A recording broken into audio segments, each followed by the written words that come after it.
Барлықтарыңызға сәлем. Менің атым Олжан. Менің каналыма қош келдіңіздер және менің каналыма тіркеліңіздер. Бүгін біз крючокпен тоқуды үйренеміз. Бірінші бөлім. Ең алдымен бізге жіп керек және крючок керек. Крючок менде ең қарапайым крючоктың бірі. Кез келген магазинде бар. Бір жағы жіңішке, бір жағы жуан. Маған жуан жағы керек болады. Және жіпімізді аламыз. Қысқа жіпті былай қоямыз, ұшын айналдырып алып келеміз де ұзын жағын бетіне қоямыз. Қысқа жіп астында, ұзыны үстінде. Және мынау шеңбер тұрған жерден жұмыс жібін іліп аламыз. Қолымызға ыңғайлы етіп орналастырамыз. Ұзындығын реттеп келтіреміз.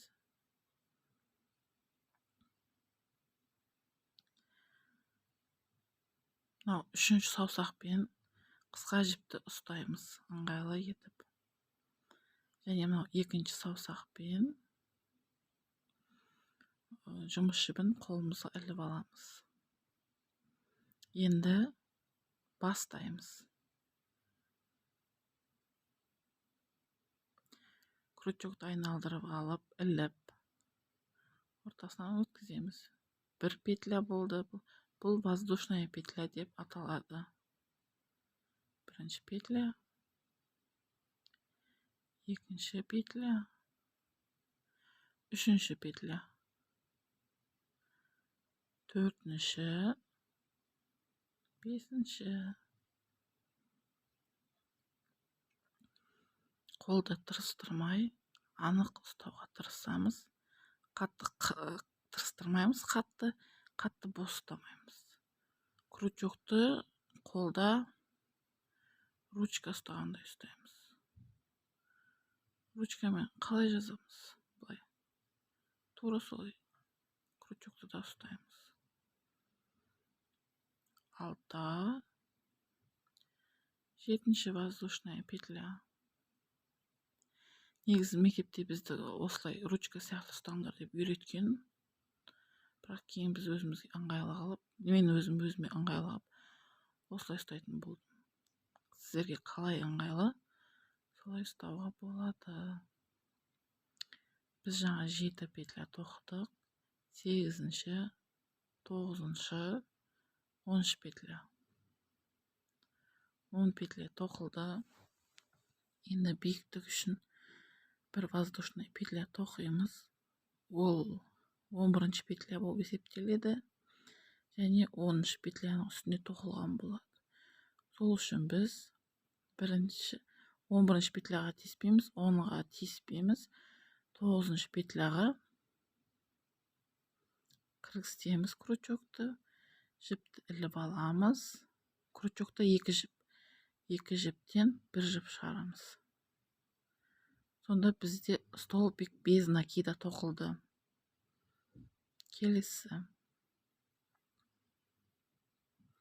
Келесін дәл осылай тоқимыз. Бізде үшіншісі болып есіледі мені. Екеуден біреу. Кіргіземіз, іліп аламыз. Крючокта 2 жіп. 2 жіптен 1 жіп шығарамыз. Тағы да кіргізіп іліп аламыз. 2 жіп, 2 жіптен 1 жіп.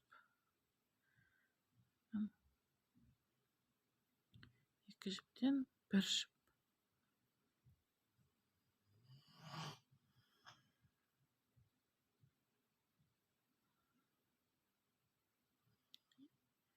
Екі жіптен 1 жіп.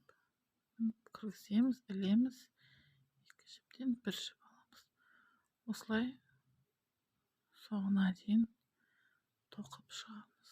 Мынау 10-шысы тоқылып жатыр. 10-шысы столбик без накида тоқылды. 10 воздушная петляға 10 столбик без накида тоқылды. Енді келесі қатар бастаймыз. Ол үшін бір воздушная петля биіктік үшін өткіземіз. және бұрамыз, айналдырамыз неміз ыңғайлы қылып. Сосын екіншісі біріншісінде жаңағы воздушная петля болып біреу болып тоқылды деп есептеледі. Сосын екіншісіне крючокты кіргізіп іліп алып, крючокта екі жіптен бір жіп шығарамыз. Осылай қалғандарын тоқимыз. Біздің қазір тоқып жатқанымыз столбик без накида деп аталады. Міне шығардық. Екі жіптен бір жіп, келесіне кіргіземіз. Крючокта екі жіп, екеуінен біреу. Келесіне тағы екі жіп, екеуінен біреу. Екеу қыламыз, міне екеуінен біреу. Келесі екеу, крючокта екеуден біреу. 9-шысын тоқып жатырмыз. 9-шысы тоқылды. Енді 10-шысы бағана биіктік үшін алған воздушная петля 10-шы болып есептеледі. Бұны ұмытып кетпей, міндетті түрде 10-шысын дәл жаңағыдай столбик без накида тоқимыз.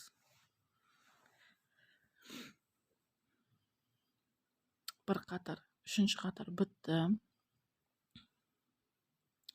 Келесі қатарға өтеміз. Келесі қатарға өту үшін бастапқыда биіктік үшін бір воздушная петля аламыз. Бұл бірінші болып есептеледі. Енді екіншісіне дәл жаңағыдай екінші петляға крючокты кіргізіп іліп аламыз жіпті. Крючокта екі жіптен бір жіп шығарамыз. Осылай тоқи береміз дальше. Енді жаңағы тоқығандарымыз схемада қалай белгіленетінін үйренеміз. Ол үшін қағаз қалам аламыз және бірінші қатарды біз воздушная петля тоқыдық. 1, 2, 3, 4, 5, 6, 7, 8, 9, 10 воздушная петля тоқыдық. Және екінші қатарға 11-ші воздушная петлямыз биіктік үшін және 10-шы воздушная петляның үстіне тоқылған болып есептеледі. Ол екінші қатарға жатады. Қалғандары столбик без накида деген X болып белгіленеді. Әр воздушная петляға бір столбик без накида тоқыдық. Барлығы 10. 9, 10. 10 бірінші қатар, екінші қатарда 10. Осы жерден екінші қатар бітеді. Үшінші қатарға кеттік. Үшінші қатар дәл екінші қатардағыдай биіктік үшін бір воздушная петля аламыз және келесілеріне әр петляға бір столбик без накида тоқимыз. Төртінші қатар биіктік үшін бір воздушная петля және қалғандар үшін әр қайсына біреуден столбик без накида тоқыдық. Жаңа алдын.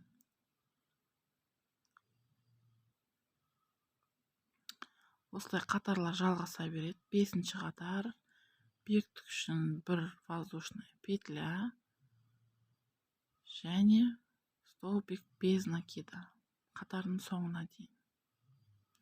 Біздің жаңа тоқығанымыз осы жерден негізі қатарлар шексіз тоқи беруге болады.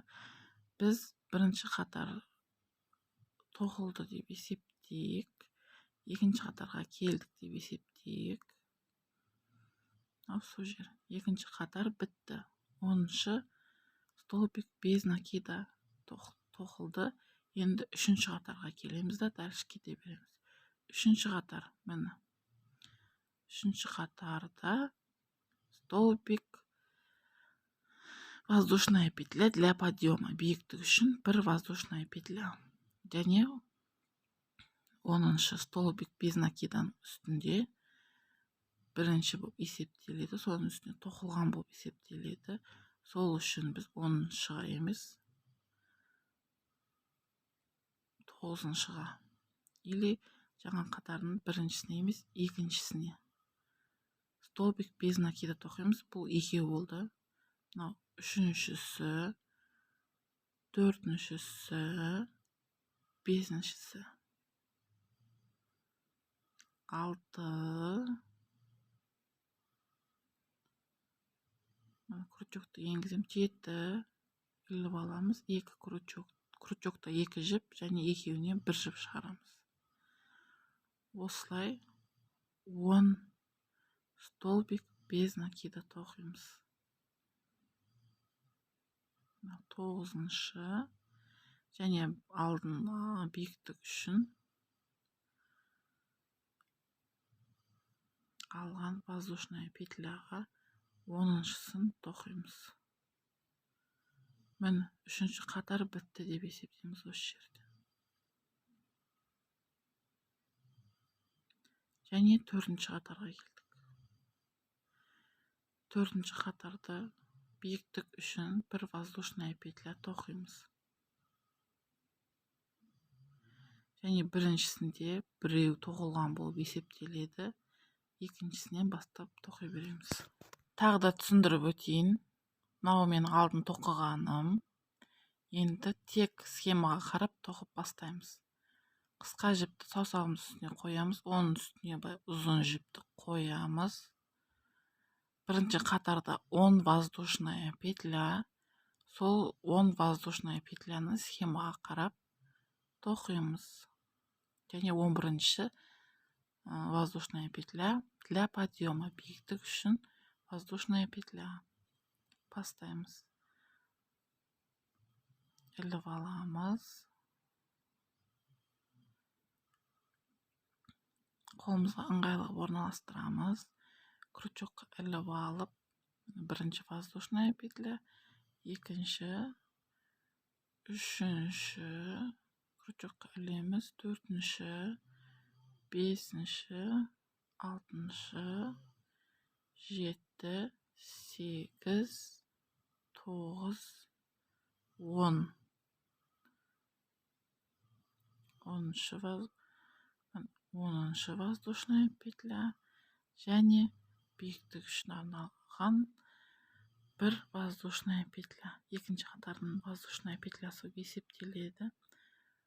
10-шыға тиіспейміз. 9-шы воздушная петля. Крючокты енгіземіз. Жіпті іліп аламыз. Крючокта 2 жіп. Осы 2 жіптен 1 жіп шығарамыз. Бұл екінші қатардың екіншісі болып есептеледі.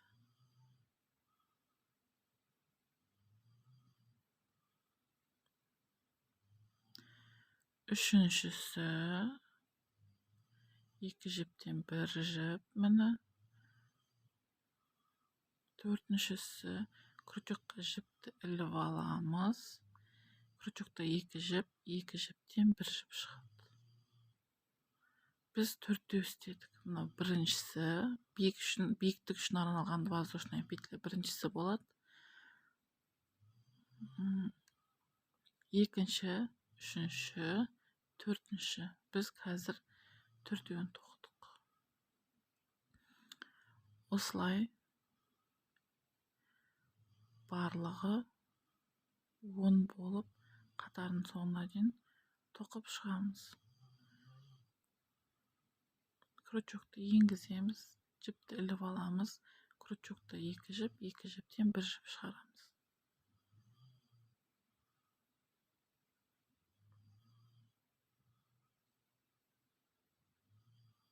Санап отырамыз шатаспас үшін.